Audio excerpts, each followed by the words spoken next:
Now that you've uploaded and selected media for your chalkboard, it's time to add some slides. To begin, you'll click the Manage Slides link at the top of the chalkboard editor. Next, you'll click the Create Slide icon, and you have three choices when it comes to creating slides. First, you can create a new slide using the slide editor. This actually gives you the ability to create a slide inside of DigitalChalk. Now, typically this slide is a white background slide. It gives you the ability to type in text, edit the font and font attributes, as well as add hyperlinks and images to it. Or you can create a slide from an external site. So if you've got a web page that you would like to bring into your slide area during a chalkboard presentation, you can certainly do that. Or you can upload content. So you could upload a PowerPoint that has a series of slides in it. You could upload a zip file of images if you wanted to.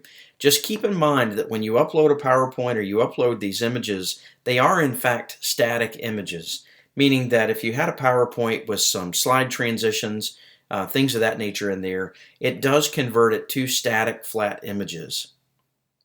Now, once you've chosen an option and you've created your slides, you'll end up with a series of slides here inside of your slides bin. In this case, you'll notice some slides here that I've created from PowerPoint. I've also created a sample slide using the slide editor, and I've also brought in an external site slide. Now, looking at the slide editor slide, if we click on that, I can edit it. And here you can see exactly what I've done. I've typed in some information. I've added a hyperlink, and I've also included an image. All of these functions are contained across the top here of the WYSIWYG editor. So anything that you're going to include, you can use these functions within the WYSIWYG editor to include those things. Bullet points, font attributes, hyperlinks, images that you pull in from the internet, some internet accessible location. All of those things you can include here in your slide. Next, if we look at our sample external site slide, if I edit this, you'll see that I enter in the name of the slide, the web address that I want to reference or bring into the slide area, as well as do I want to take an image of that website or do I want to demonstrate or show the live actual website. In this case, of this particular slide, I'm demonstrating or showing the live site within the slide. And likewise, any of the images that I've brought in from my uploaded PowerPoint, you can click on those and see a thumbnail image of those as well. Now, the process of adding slides to the timeline is fairly simple. There's two ways you can do it.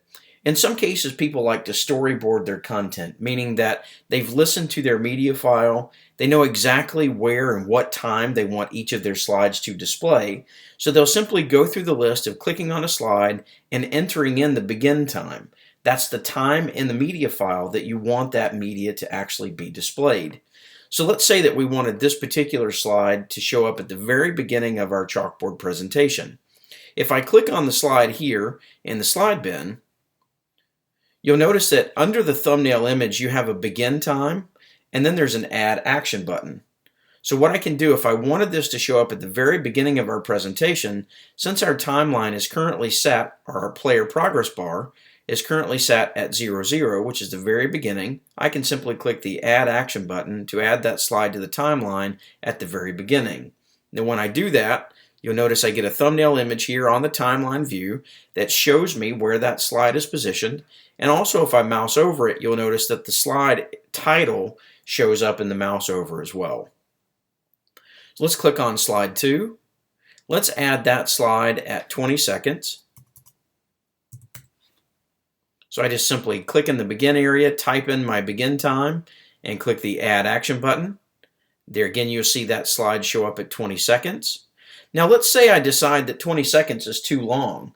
I need to back it up. I need to back it up to 10 seconds. I can simply go right back up here to my begin time, click the edit action button, and I can modify this time to 10 seconds. Then I click the save action button, and that slide jumps back to 10 seconds. So let's add slide 3 at 20 seconds and click the add action button. So what we've done is we've added 3 slides, one at the very beginning at 00, we've added a slide at 10 seconds, and we've added a slide at 20 seconds. Now, if you don't know where your slide should be positioned, that's okay. If you haven't storyboarded your material, you don't have to do that. You can go through the process of playing the material. So we'll click the play button and we'll listen to the moderator, we'll listen to the media file, and the player progress bar is scanning across here the timeline. This is actually keeping track with the time that you see here in the media player. So what you can do is you can listen along to the progress of the media file, and when you hear that it's time for the next slide, perhaps there's a cue in the media, there's something that you hear that lets you know it's time for that next slide to display. You can simply click the pause button. We'll pause at 30 seconds. We'll click on the next slide. And what you'll notice is wherever I'm at with the player progress bar or the media progress timer, you'll notice here the begin time automatically updates to reflect whatever that time is.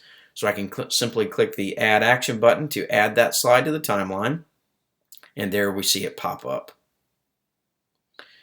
To add our other slides, let's add the slide editor slide at 40 seconds. And then let's add our external site slide at 50 seconds. Now, once you've added all your slides to the timeline, you'll probably want to go back and review your work to see how the chalkboard looks for a student. What you'll do is click the close button here, and it's important to note you don't see a save button anywhere on the screen. So every change that you've made, every addition that you've made is automatically saved in the DigitalChalk database. So if we close the chalkboard, we can go back into the Edit Chalkboard subcategory tab. And now we've got a default student view. Now, it's important to understand here that the timeline view that you see here at the base, this gray area, is not visible to a student. It's simply a graphical representation to you of all the changes that you've employed or built into your chalkboard experience. If we click the play button, we'll be able to view the chalkboard as if we were a student. So as we progress along the timeline here, as we get to each slide transition, you'll notice the slide changes up here in the slides area.